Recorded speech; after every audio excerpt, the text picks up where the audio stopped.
Tonight, massive missile attack. Putin launching 55 missiles across Ukraine as the Kremlin threatens the U.S. and its allies. Putin's top spokesperson saying sending Abrams and other tanks is, quote, direct involvement in the war. As the Pentagon says that the United States will be sending an updated Abrams tank to Ukraine, the M1A2, which is fully digital and allows for commanders and gunners to more easily scan and identify targets. Today's escalation of words and the barrage of missiles coming as CNN is learning that the war is intensifying in the south now. You're looking at new video from the city of Marinka. You can see multiple fires raging, smoke blanketing the city. And Fred Pleiken is out front. He is outside Bakhmut, where some of the fiercest fighting continues to rage tonight. Ukraine's tanks taking aim at the invading Russians. Kiev's forces rallying to try to halt the massive assault on Bakhmut. The city, where there are still some 6,000 civilians, has become a cauldron of fire. From this vantage point, you can both see and hear just how fierce the fighting is. You can hear impacts from heavy weapons not just every minute, but literally every second. The Ukrainians say that the Russians are pouring a massive amount of personnel and weapons into this area because they seem to want to take Bakhmut at nearly any cost. There are plenty of regular Russian troops fighting around Bakhmut now, but the Ukrainians say it's still the Wagner private military company that's leading the charge, with waves of fighters trying to storm Ukrainian positions both north and south of the city, as well as specialized forces like these snipers claiming to have killed a Ukrainian soldier. All I could see was a curtained window, the sniper says. The person who was paired with me saw a thermal outline, and I just determined where to shoot. Wagner's boss, Yevgeny Prigozhin, often touts his militia's successes, but the cost is immense. This is a Wagner cemetery in the Krasnodar region of southern Russia. Row after row of fresh graves, a disposable force used to take just a few kilometers of land. Wagner acknowledges recruiting prisoners straight out of jail and throwing them on the battlefield with minimal training and only slim chances of survival. That same indifference shown in Russian strikes that kill and maim Ukrainian civilians every day. These folks are cleaning up after a Russian missile landed in their neighborhood near Bakhmut. We were getting heating from the heating plant, which was hit, Yuri tells me. Yesterday at 3 o'clock it was destroyed, so now we have no electricity, no heating, we have nothing. And a few miles away, one person was killed in another densely populated area. Some of the long-distance drones and missiles that Russia uses to attack Ukraine come down right near civilian areas. This here is only a few yards away from a kindergarten. However, others are used to directly target critical infrastructure.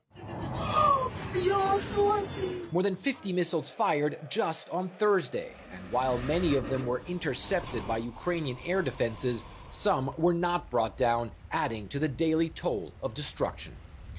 The missile terror, more motivation for Ukraine's soldiers around Bakhmut to stand their ground and bring Vladimir Putin's invasion to a standstill.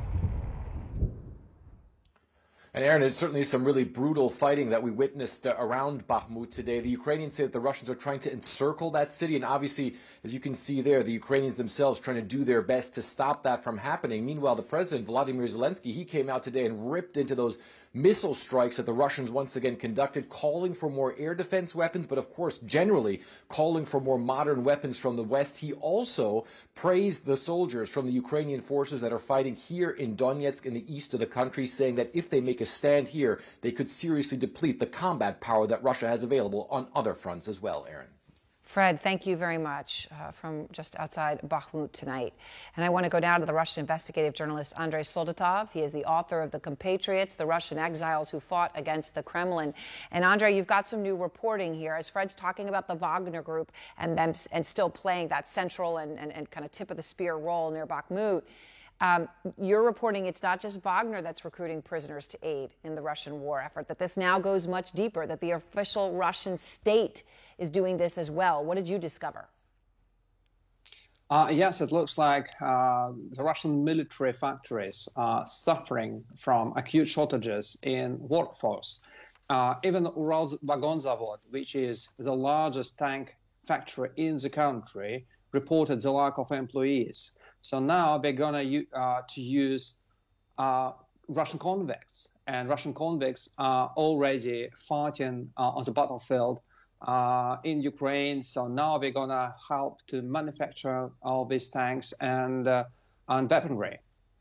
So the formal state, Russian state, recruiting convicts to build the tanks. And now, to this point of your reporting, I want to play something that Putin said recently that speaks to what you're saying about the terrible state of the Russian defense industry right now. Here he is.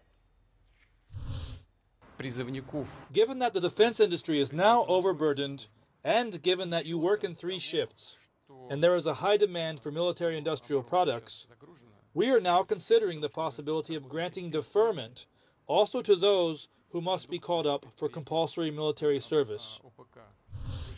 So sounds like from what he's saying, they've offered anybody, you're going to come help us build the tanks and fix the defense supply problem, we'll defer your military service. But what you're reporting is that's not enough. They're still not able to get people to do it? Yes, absolutely. Actually, they started promising protection from mobilization and the service in the army already in October. They also promised pensions, some good benefits, employment for the whole families in some cases. All of that failed. They failed to find enough people to work on these factories. So now they think that only prison population of the country might help. And of course, it's a sign of desperation.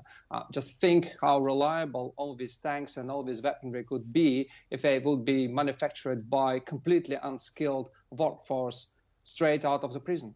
Straight out of the prison, and that they're emptying the prisons to do this and to fight on the front lines is absolutely stunning. Andrei, thank you so much for sharing your latest reporting.